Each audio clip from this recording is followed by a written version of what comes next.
अस्सलामुअलैकुम, कैसे हैं आप लोग सब। मैं उम्मीद करती हूँ आप लोग सब ठीक ठाक होंगे, खैरियत से होंगे। और रमज़ान बहुत बहुत मुबारक हो आप लोगों को। इस बाबरकत महीने में हमें अपनी दुआओं में याद रखें।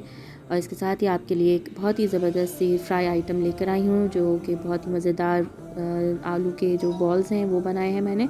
तो देखिए ये कैसे बनते हैं। इसके इंग्रेडिएंट्स आपके सामने मौजूद हैं और आपके सामने रेसिपी कार्ड भी आ जाएगा, उससे भी आसानी से आप हर चीज़ को जो है वो नोट कर सकते हैं। तो चलिए आइए देखते हैं रेसिपी कार्ड। इसमें जो सबसे पहले रेसिपी कार्ड में सामने आ रहे हैं मेरे पास 1 kg जो हमने आलू लिए हैं। और उसके साथ ही मैंने इसको बहुत ज़्यादा बॉईल ऐसे नहीं कर लेने के बिल्कुल सॉगी हो जाएं।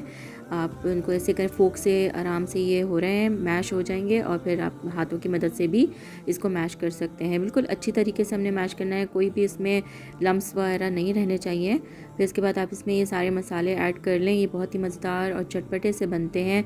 रमज़ान के ये बहुत ही मज़ेदार स्नैक्स होते हैं, इनको बनाइए और इन्जॉय कीजिए। और ये ऊपर से क्रिस्पी होते हैं और अंदर से सॉफ्ट से बनते हैं और चटपटे से भी होते हैं। तो इसको आपने अच्छी तरीके से आलूओं में मिक्स कर लेना है कि एक तरह से सारा मसाला एक साथ इसके अंदर एक यकजान हो जाए। बस इसकी मिक्सिंग के बाद आपने इसके सिंपल जो है छोटे छोटे से बॉल्स बनाने हैं। और बस साइज़ में आपने इसको बहुत बड़ा नहीं बनाना, एक छोटे छोटे से आपने बॉल्स बनाने हैं, ताकि 1 बाइट बॉल्स होंगे तो खाने में भी मज़ा आएगा। और ऊपर से ये इसकी लेयर जो होती है बेसन की, वो क्रिस्पी होती है और अंदर से ये इतने सॉफ्ट और चटपटे से होते हैं। आपको बहुत मज़ा आएगा ये बनाने में भी और खाने में भी, और ये घर वालों को भी बहुत मज़ा आता है खाने में।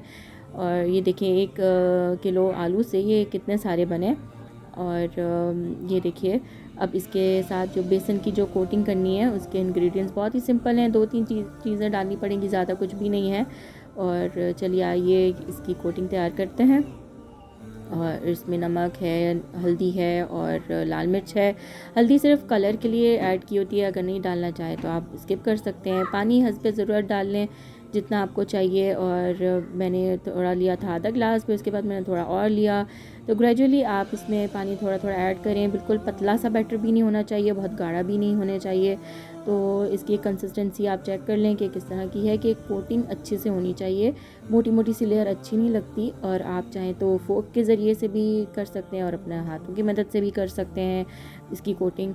अब इसको आप डालते जाएं ऑयल में। ऑयल का ख़्याल रखिएगा कि बहुत तेज़ गरम ऑयल नहीं हो, क्योंकि अगर बहुत तेज़ गरम होगा तो ऊपर से जल जाएंगे और इसका मज़ा बिल्कुल ख़त्म हो जाएगा।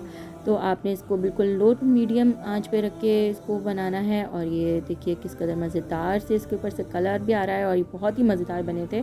तो आप भी रमज़ान में ये ट्राई कीजिए। और ये देखिए बस इसको इतना ही हमने फ्राई करना है, बहुत ज़्यादा गोल्डन नहीं कर देना, बहुत ज़्यादा डार्क कलर नहीं देना। और ये सारे बन के तैयार हो गए हैं। देखिए ये सब कितने अच्छे लग रहे हैं, कितने मज़ेदार से बने हैं। आपने भी जो है वो बनाना है और हमें अपने फीडबैक से आगाह करना है। कमेंट बॉक्स में अच्छे से कमेंट कर दीजिएगा और बताइएगा कि आप ये कैसी रेसिपी बनी, और हमें भी अपनी दुआओं में याद रखिएगा। और अब इस रमज़ान के बाबरकत महीने में अपनी इबादतों में, अपनी दुआओं में हम सबको याद रखें। और हमारे इस चैनल को सब्सक्राइब करें, लाइक करें और फ्रेंड्स में इसको शेयर करें। अपना ख्याल रखिएगा। अल्लाह हाफ़िज़।